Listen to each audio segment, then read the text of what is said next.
Tension 33. Apa? Tension 33.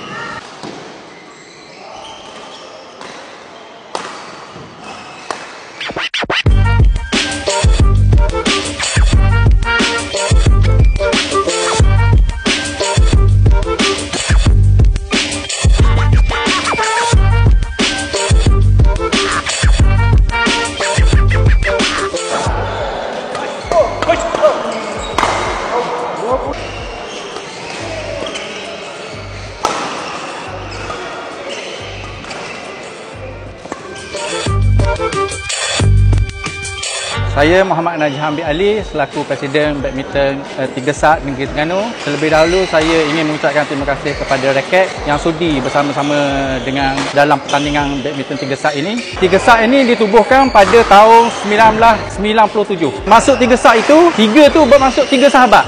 Dulu tiga sahabat ni bermain bersama. Sewaktu mencari nama untuk menubuh kelab Tiga Sat tu, dia terfikir tu cara spontan. Melihat daun teruk Tiga Sat. Sekarang ni Tiga Sat ni alhamdulillah lepas berpuluh-puluh tahun, Tiga Sat ni di kalangan player-player negeri lah. Yang join selepas pada negeri tu, dia join. Sekarang ni Tiga Sat saya antara player yang lama lah. Satu lagi Faizal ataupun orang panggil sini Kohja. Dan seorang lagi Mustafa. Mustafa ni player daripada Perak, datang merantau di sini, bekerja di sini, mencari rezeki di sini dan bermain bersama dengan kita di sini. Alright, terima kasih banyak.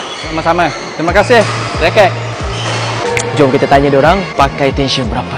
Alright, pakai tension apa? Tension 30 ni tali pellet automatic turbo. Alright. 6. Raket pellet Woven 1000. 4U 3U. 4U. Nama saya Faiz Iskandar Faizal. Guna raket Woven 1000 pelat 4U.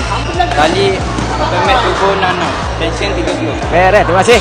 Assalamualaikum, saya Syahri Makdesa, memakai raket Aston Shadow tension 28. Nama saya Takif. Saya pakai raket Astro 88 Play. Tali saya Yonex BJ65 lah. Terik 30.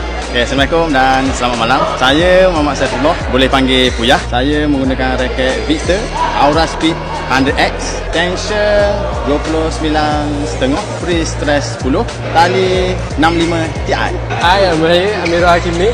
Saya pakai raket Astro 99 Play. Tension 28, tali BJ80.